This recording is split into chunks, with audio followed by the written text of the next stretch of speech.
¿Qué tradición de FTV? Bienvenidos a una edición más de su programa Medicina al Día. Como todas las semanas, tenemos invitados especiales y el día de hoy no será la excepción porque nos acompaña la doctora Mariana Ramón. Ella es médico general. Doctora, bienvenida a este espacio de su programa Medicina al Día. ¿Cómo se encuentra? Muchas gracias por la invitación sobre todo y que nos tengan en cuenta. Gracias, doctora, por recibirnos y principalmente vamos a hablar de un tema bastante importante relacionado a la obesidad. Así es. Para iniciar, doctora, necesitaría conocer un poco sobre qué es la obesidad. Bueno, en términos de definición, obesidad lo definiríamos como el exceso de grasa corporal, así, sin más. Sí, nos gustaría saber entonces, en este caso, doctora, cuando hablamos de obesidad, ya usted nos dice que es el aumento de grasa en el sistema corporal, ¿no? Así Pero es. ¿qué influye a las personas tener este exceso de grasa, no? Bueno, recientemente, si no más recuerdo, el 14 de enero de este año, la revista Lancet, una revista médica bastante popular en nuestro medio, lanzó unas nuevas guías donde nos da un panorama un poquito más amplio de cómo podemos nosotros diagnosticar obesidad en nuestros pacientes. Actualmente lo hacíamos con el índice de masa corporal, pero esto se nos quedaba muy reducido, claro, puesto que no tomaba en cuenta otros factores como la actividad del paciente, el sexo del paciente, la raza del paciente, que son también claves para entender o diagnosticar y darle un mejor manejo al paciente. Entonces esta revista nos da esta guía para que nosotros, tanto el clínico pueda dar un mejor diagnóstico como el paciente recibir un tratamiento de acorde a su diagnóstico. Vamos a hablar un poco sobre, doctora, tomando en cuenta ya lo que usted nos menciona, las guías, y usted nos indica que la obesidad muchas veces también se va por el tema de tamaño de la persona, la genética, la raza. En este caso, esas medidas de prevención, porque se puede prevenir. Claro, totalmente. Es una enfermedad que se puede prevenir. Es importante que cuando nosotros vamos a hacer el diagnóstico tomemos en cuenta toda la historia clínica del paciente. De hecho, las guías nos hablan de eso. Actualmente no solamente nos vamos a basar en el índice de masa corporal para diagnosticar al paciente, sino que vamos a tomar algunas otras medidas, como por ejemplo la medida de la circunferencia de la cintura o el índice cintura-cadera o el índice cintura-altura. O a tomar medidas directamente que nos digan el porcentaje de grasa del paciente, como una densitometría ósea. Hay otras medidas que también se pueden utilizar, pero no solamente nos vamos a basar en el índice de masa corporal. Una vez nosotros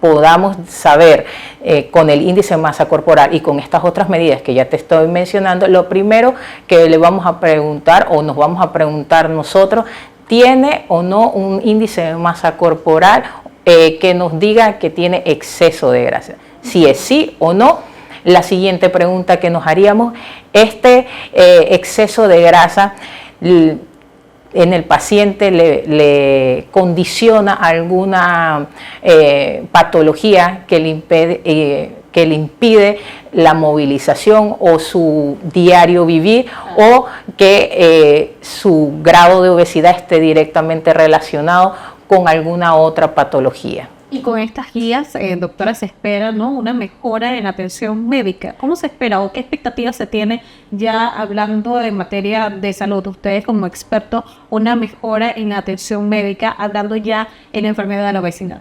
Claro, como te lo mencioné al inicio, esto va a hacer que el tratamiento del paciente sea individualizado. Que el tratamiento sea directamente basado en las necesidades del paciente, que eso es lo que se quiere con con los tratamientos, que sea individualizado y no englobado o como los pacientes a veces esperan cuando llegan a consulta, que no es que mi vecino está utilizando esto o mi mamá me dijo esto. No, cada paciente necesita un tratamiento individualizado, basado en sus necesidades, en un examen físico completo, en sus actividades diarias, porque vamos a estar claros, uno le envía una actividad física al paciente y el paciente todo el día tiene alguna actividad referente a su profesión, entonces uno se tiene también que ajustar para que eso sea flexible y que sea algo tangible para el paciente, no metas en las cuales el paciente no vaya a poder lograr. Ahora bien, doctora, la población vulnerable, ¿todas las personas pueden padecer de obesidad o es específicamente ciertos grupos? ¿Todos estamos propensos en algún momento a padecer de esta enfermedad? Todos en algún momento tenemos la posibilidad de desarrollar obesidad. Unos pacientes tienen más predisposición que otros, pero en general todos podemos padecerla. Cuando hablamos de otros tienen mayor predisposición, ¿a qué nos referimos básicamente? Componentes genéticos, por ejemplo, si la familia toda tiene obesidad, grado de sedentarismo en los pacientes, el tipo de alimentación que tiene, hay algunos trastornos metabólicos que condicionan también a padecer de obesidad. Entonces, eso se toma en cuenta cuando haces una evaluación completa del paciente. Usted se refirió a un punto importante que me llama la atención. Y esta semana casualmente la he tocado mucho y es la palabra una vida sedentaria, ¿no? Cuando hablamos de vida sedentaria, ¿qué es la vida sedentaria? ¿A qué nos referimos? Porque tal vez muchas personas han escuchado, ¿no? Claro. La palabra, pero aún desconoce qué factores están dentro de la vida sedentaria, entonces para padecer de obesidad y supongo yo que de otras enfermedades. Así es. Una vida sedentaria, bueno, en los países que estén muy industrializados, Panamá me consideraría un país con mucho movimiento, sobre todo en la ciudad. No hacemos actividad física. Actividad física por lo menos de unos 30 minutos diarios de caminata, de algún deporte, en los cuales no solamente activamos nuestro sistema, sino que nos sirve para la recreación, para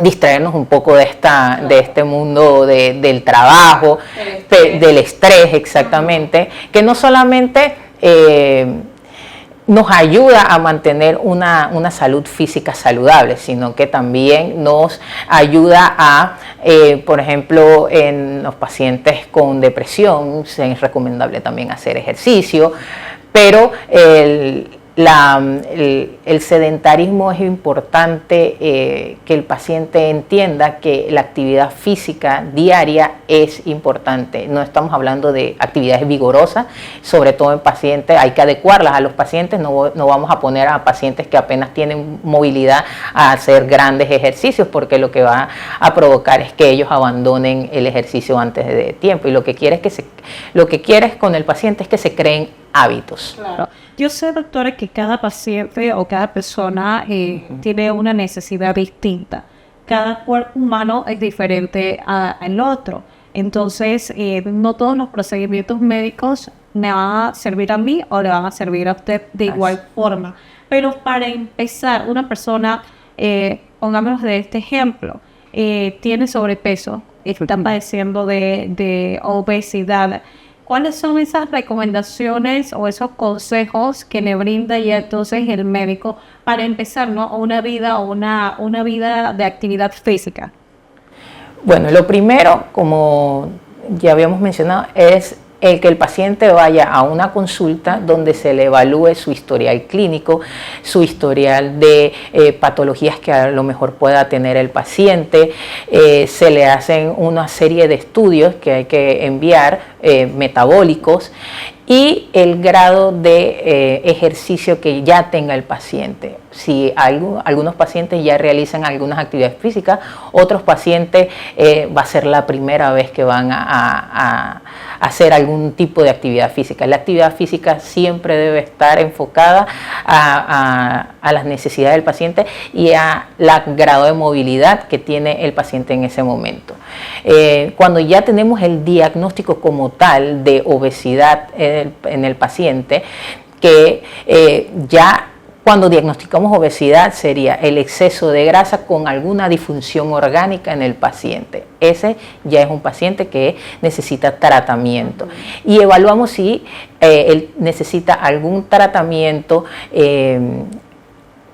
con cirugías, que en este momento hay diferentes tipos de cirugías, hay otros procedimientos que no son tan invasivos como la cirugía, o algún tipo de medicación, pero eso va a depender de la historia clínica del paciente, de la evaluación completa que se le haga al paciente. De esta forma se realiza entonces el diagnóstico, de esta forma ustedes proceden a realizar el diagnóstico para tener un resultado del paciente, entonces ya poder brindarle el tratamiento como tal.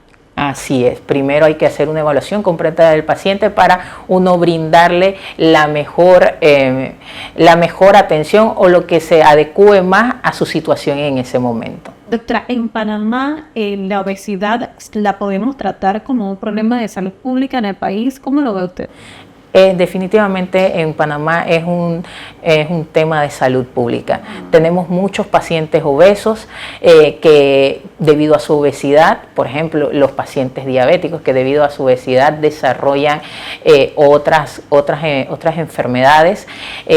También tiene mucho que ver con la educación nutricional que tenemos, que es muy poca. Nosotros no recibimos esta educación en la primaria o en la secundaria, que a mi consideración personal debería ser desde... Exactamente.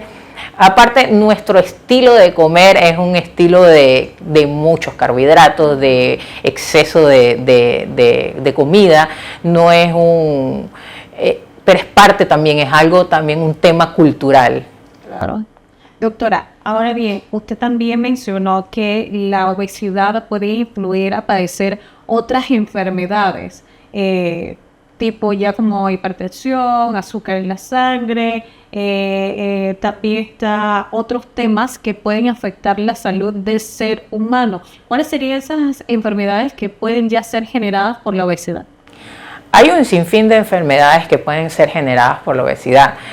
Una de nuestro medio es la diabetes tipo 2, que por el exceso de grasa hay una resistencia o una mayor resistencia a la insulina. Tenemos muchos pacientes diabéticos padeciendo obesidad. La gran mayoría de nuestros pacientes diabéticos o con diabetes tipo 2 son obesos. Hay problemas osteomusculares en los cuales los pacientes se les ve reducida su movilidad por exceso de peso.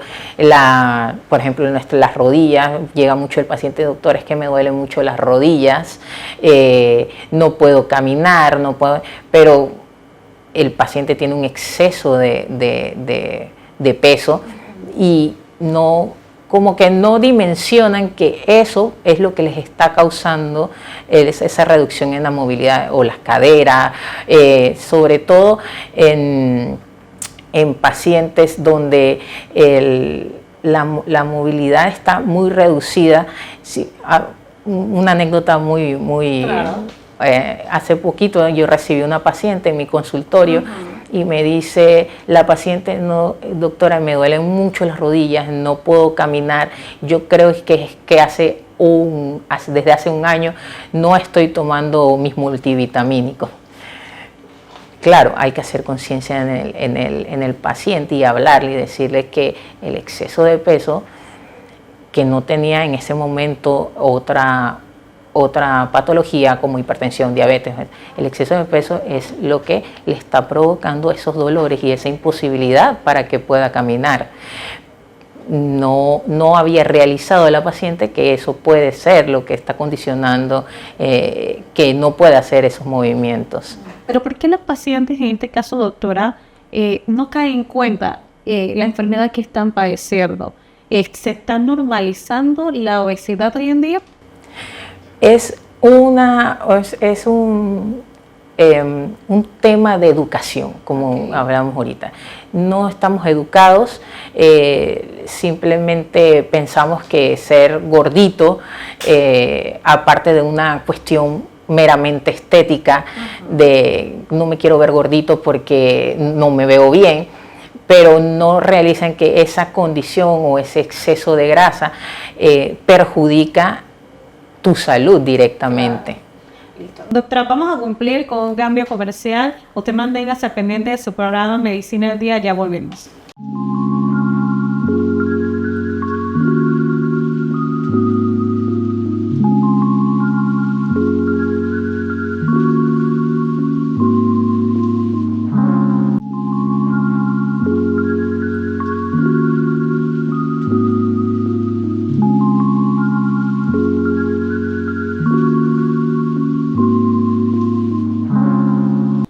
Continuamos con más de su programa Medicina al Día, reiterando la compañía de la doctora Mariana Ramos. Doctora, antes de ir a un cambio comercial, conversamos un poco sobre esas medidas preventivas, el tema de la alimentación, la actividad física y hablamos un poquito del diagnóstico, ¿no? Ahora bien, doctora, ¿cómo las personas pueden saber, bueno, yo estoy padeciendo de obesidad? Yo diría que siempre uno debe autoevaluarse y cuando uno siente algo diferente en su cuerpo, ir al médico. Pero hay otras personas que están alteradas de la realidad, no ven esto normal tal vez, claro. Pero ¿cómo yo podría saber, bueno, ya yo estoy padeciendo de sobrepeso? Bueno, primero acudir a una evaluación médica. Una evaluación médica que esta evaluación va a ser completa, con exámenes y medidas corporales.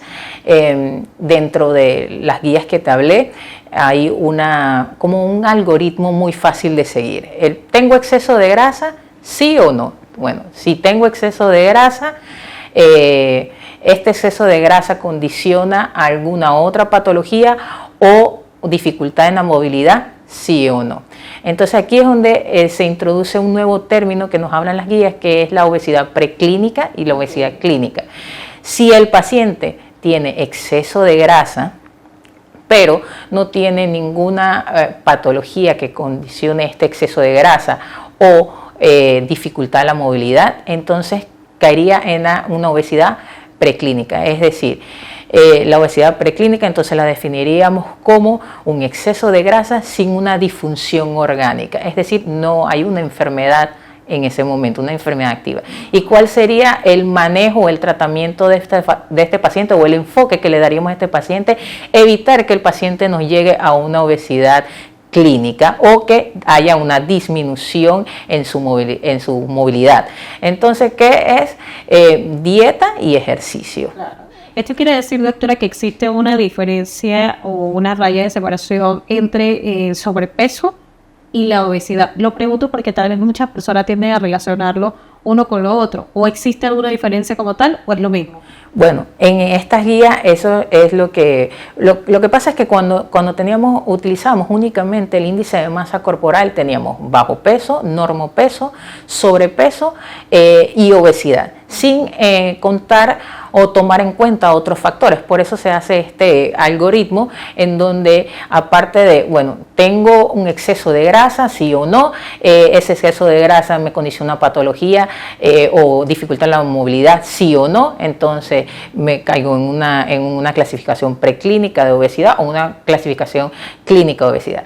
Hay 18 criterios que se toman en cuenta para adultos, 13 en niños, que bueno, no vamos a entrar mucho en detalle, de si el paciente entonces está en una obesidad clínica donde hay dificultad en los movimientos o hay alguna patología directamente relacionada con ese exceso de grasa, entonces el enfoque sería evaluar al paciente cuál es la mejor estrategia para que haya una disminución o reversión de ese exceso de grasa con una disminución o reversión de las patologías asociadas a esta o al movimiento del paciente. Doctora, me gustaría hablar un poquito más hablamos de la obesidad, bueno, ya las personas mayores, ya estamos conscientes de lo que estamos haciendo. Muchas veces comemos por ansiedad, por el estrés, simplemente porque nos gusta comer. Pero en el caso de los niños, muchas veces no están conscientes de lo que están haciendo, pero están los padres allí que deben mantener esa línea y ese cuidado a los menores de edad. ¿Qué recomendaciones se le podrían brindar a los padres de familia para mantener una buena salud, principalmente en los niños y niñas? Claro, la alimentación en los menores de edad está directamente relacionada con los hábitos de los padres, porque si yo como chocolate, yo le voy a brindar a mis hijos chocolate, o si yo como mal, mis hijos, porque es una alimentación del hogar, donde lo que come uno, comen todos. Entonces, los pediatras recomiendan que a los niños no se les dé alimentos con exceso de azúcares en sus primeros años de vida. La alimentación, obviamente, en los niños debe ser cuidada por los padres. Y también, por supuesto, un niño puede desarrollar obesidad. Y es triste que un niño a su corta edad tenga ese tipo de problemas, porque todavía falta un montón de años por vivir, y también puede condicionar a enfermedades desde muy joven. En este caso, doctora, los tipos de dieta. Cuando hablamos de tipo de dieta, esto ya va relacionado al tema de la alimentación, beber agua. Esto es diferente para cada persona, para cada paciente, una vez sea diagnosticado como tal. Conversaba un poquito la semana pasada con una nutricionista y ella mencionaba, bueno, es que muchas personas tienen el temor de comer carbohidratos. Sí, pero en buenas proporciones, ¿no? Bueno, el término dieta creo que lo utilizamos un poquito mal, porque dieta realmente es todo lo que nosotros consumimos. Claro.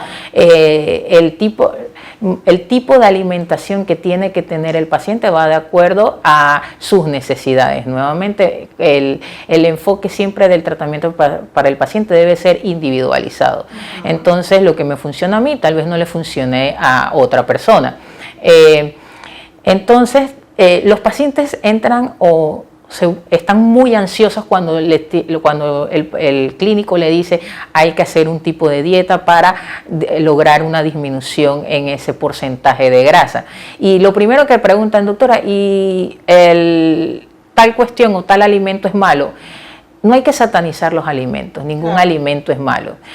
Los alimentos hay que comerlos en proporciones, y eso es lo que se trata. O cuando tenemos un paciente así, lo primero que hago es decirle que tiene que acudir a un nutricionista para que el nutricionista lo oriente y se vaya educando. Porque también estas dietas que se hacen muy restrictivas de poca alimentación, donde el paciente al final del día tiene hambre, no son sostenibles en el tiempo. Y lo que tú quieres, o lo que quiere el clínico, es que se convierta en un hábito y no solamente en algo que vas a hacer 2-3 meses. Obligado, exactamente. Listo, doctora. En este caso también me gustaría preguntarle esas preguntas frecuentes que hacen los pacientes al momento de llegar a la consulta, a la cita. ¿Y por qué pregunto esto? Porque tal vez esas preguntas que hacen estos pacientes sean las mismas que tienen las personas en casa, que hasta el momento padecen de la enfermedad, pero no han ido a chequearse con un médico. Bueno, las preguntas que siempre hacen los pacientes la primera es la alimentación. Doctora, ¿y puedo comer esto y puedo comer aquello?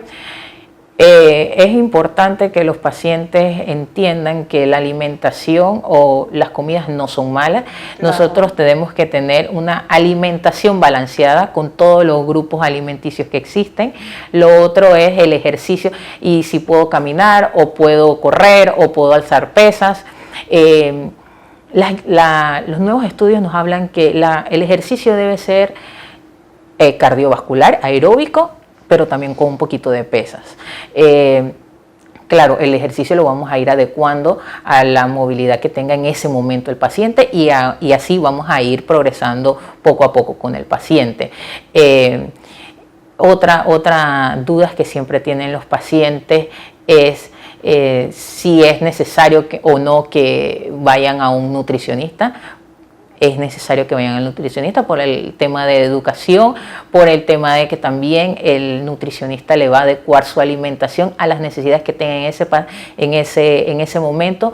También porque ellos toman en cuenta las otras comorbilidades que tenga el paciente, es decir, otras enfermedades que ya tenga el paciente, le adecúa su alimentación. Y vuelvo y repito, debe ser algo a largo plazo. O sea, esto se debe convertir en un estilo de vida y no algo que yo voy a hacer por 2, 3 meses y lo voy a abandonar, porque existen entonces los rebotes.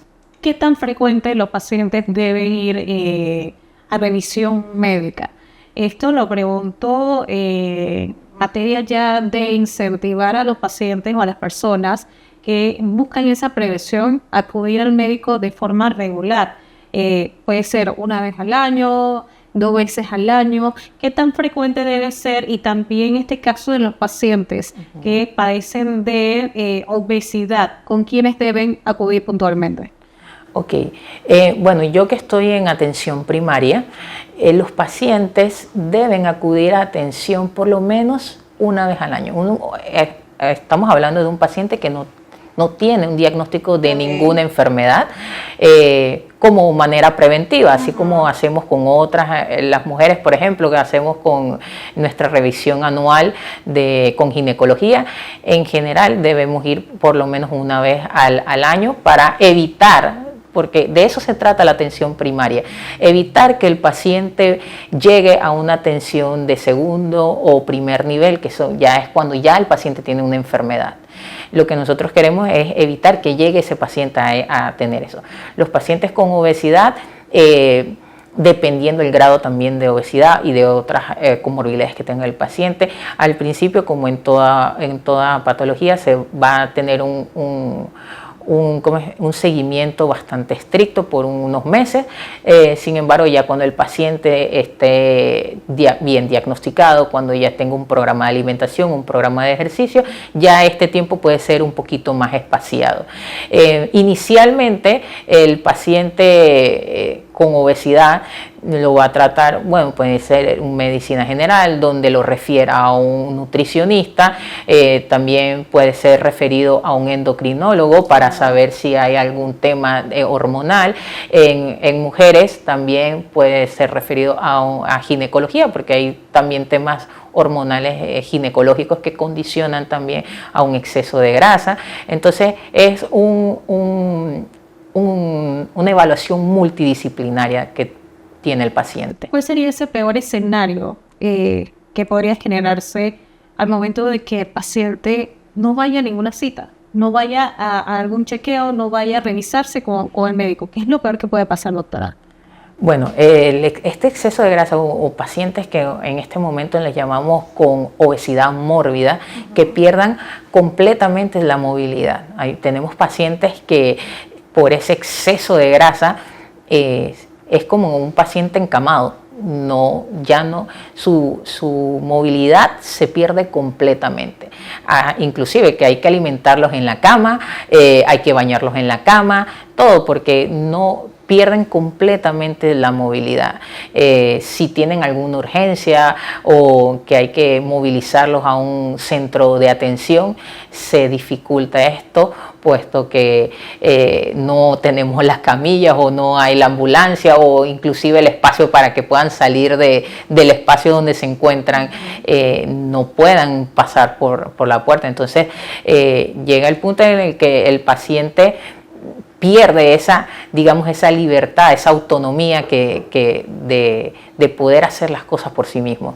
Doctora, un tema bastante interesante y siento yo que también se debe preguntar a las personas es la automedicación. Y esto lo pregunto porque tal vez muchos pacientes vienen a su consulta y le comentarán, bueno, es que la vecina me recomendó algunas pastillitas para bajar de peso. El vecino me dijo que debo tomar un tecito para entonces quemar la grasa. ¿Qué tan recomendable es esto o qué tan riesgoso podría ser? Porque la automedicación tiene sus riesgos. sumamente riesgoso. Yo siempre le digo a mis pacientes y trato de educarlos sobre este tema de la automedicación, porque en nuestra cultura tendemos a automedicarnos y hacerle caso al vecino, a la abuela, a la tía, a todas las recomendaciones, y el último al que le consultas es al médico, pero a veces van ya con secuelas o consecuencias de un autodiagnóstico que se hacen y automedicación que se hacen. Siempre le digo a mis pacientes, aunque las personas en general piensan que el acetaminofén no hace nada, todo en exceso hace daño, y el medicamento que a ustedes les parezca menos inofensivo puede hacerles daño. Entonces también hay que tomar en cuenta otras cosas que tenga ya el paciente de base, que puedan condicionar que algún medicamento que se tome sin la supervisión médica pueda causarles daño, inclusive puede causarles daños irreversibles al paciente.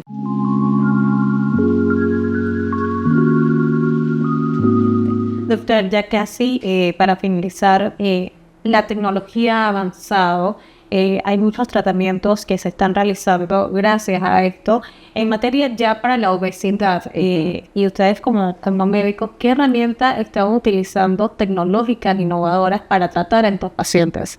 Sí, a nivel de obesidad hay muchas opciones que ahorita tiene el paciente. Antes teníamos las cirugías bariátricas, que las cirugías pues son un procedimiento bastante invasivo. Sin embargo, hoy tenemos otro tipo de procedimientos que se le pueden hacer al paciente que son menos invasivos. Claro, hay que tomar algunas consideraciones para ver si el paciente es candidato o no. Están los balones gástricos que se toman y se mantienen por un tiempo. Están también algunos medicamentos que ayudan a la pérdida de peso, pero todo esto debe ser evaluado primero por un médico. Listo, ya para finalizar, doctora, esas recomendaciones puntuales que le hace a la audiencia de FTV con relación a este tema tan importante que es la obesidad. Lo primero es que vayan y acudan a una evaluación médica, que no tengan miedo. Lo principal que se quiere es prevenir que vayan o que desarrollen algún tipo de enfermedad. Lo segundo es que si ya nos encontramos en el escenario de tener una obesidad, pues hacer ejercicio, una alimentación sana, todo esto acompañado con profesionales que los ayudarán a lograr los objetivos para alcanzar una salud óptima. Así es, y bueno, con esta recomendación ponemos punto final a su programa Medicina al Día. No nos despedimos sin antes agradecer a la doctora Mariana Ramón por acompañarnos y hablarnos un poco sobre esta enfermedad que sin duda ha aumentado principalmente en nuestro país. Será hasta la próxima. Gracias.